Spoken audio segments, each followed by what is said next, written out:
een bijzondere gevonden, toch? Hè? Nee, dat nog niet. Maar jullie willen vandaag 30 halen? We hebben de 30 het eerste uur al gehaald en nu zijn we met het tweede uur bezig en we moeten nog opschieten. Dus Oh, ja, ik ben aan het filmen nu. oh, je bent aan het filmen? Ja. Nee, maar Middelburg is echt top en dat wil ik de gemeente ook een keertje zeggen. Zij laten de planten en het heeft wel te maken met in het kader van bezuiniging.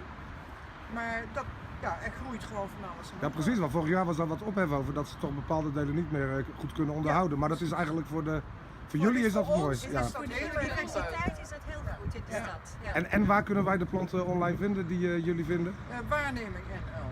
Waarneming.nl. Ja. En er is ook een website, Stadsplanten. Als stadsplanten.